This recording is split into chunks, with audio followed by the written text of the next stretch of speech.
Now, communication is one of the pillars of a healthy relationship. Developing a healthy relationship requires you to communicate in a particular type of way with other people, whether that's your child you're communicating, whether that's your spouse you're communicating, whether that's your parent you're communicating.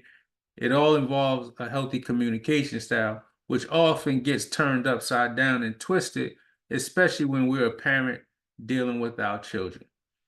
Now, my name is Taharka Sankara, and I'm a licensed clinical social worker. I'm a licensed clinical alcohol and drug counselor, and I'm a trauma-focused cognitive behavior therapist.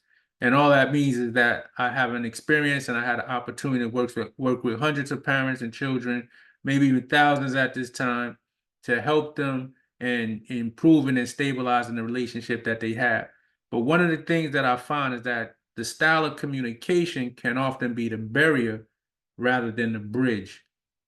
And one of the things that happens is, I'm gonna give you experience. My son the other day, he shared with me, he said, I'm speaking to him, I asked him a question about certain things, and before I gave him the opportunity to complete or express what it is he was about to say, I was already jumping in there, cutting him off, and interpreting and defining and describing what it is that I thought it was or believed that it was that was happening. Now, fortunately, I have a good relationship with him, and he was able to let me know, like, hey, you didn't let me finish my thought, and I had to check myself because that was the reality of it is.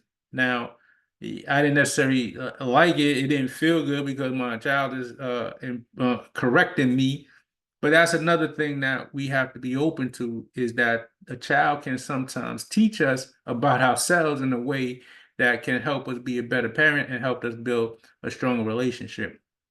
So interrupting and talking over the child is not always the best manner to handle the communication with your child. You don't want to interrupt them. And there's another thing that happens as well is what's called autobiographical scripting, right? So based on what the child is saying to us, we start to respond to them in a way based on our own personal experiences without giving light that this generation of children are growing up in a new world with new challenges, new obstacles. So the information that we had when we was growing up may not necessarily be applicable to the current day and time.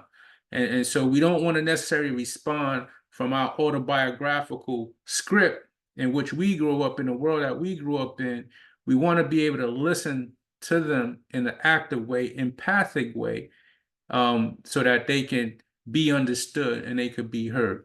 So that has to deal with the empathic communication style, which is just simply understanding, listening, being heard, and allowing the person that's speaking to communicate what it is that's going on.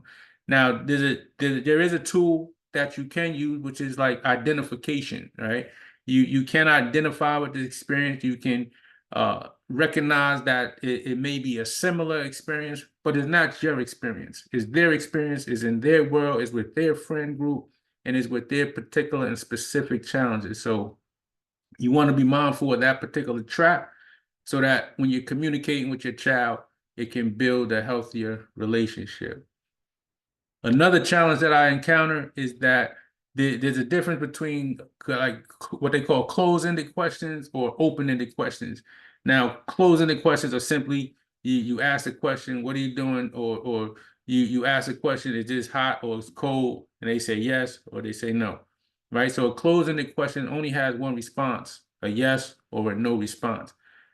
And one of the challenges is being able to ask an open-ended question, which means it gives your child an opportunity to express themselves, to speak, and to say what's on their mind, to say what they're actually feeling.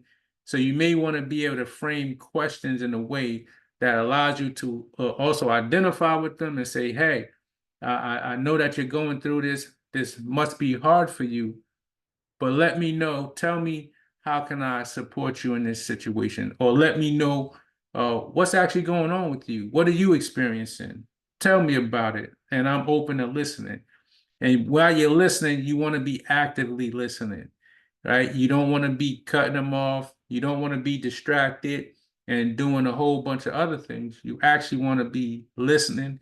You want to be still. You want to be focused so that they can feel that you're actually understanding them and they can feel heard.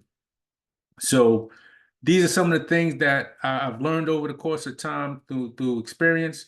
And I'm sure that there's some things that you've gone through in your communication style with your child or your spouse or whoever.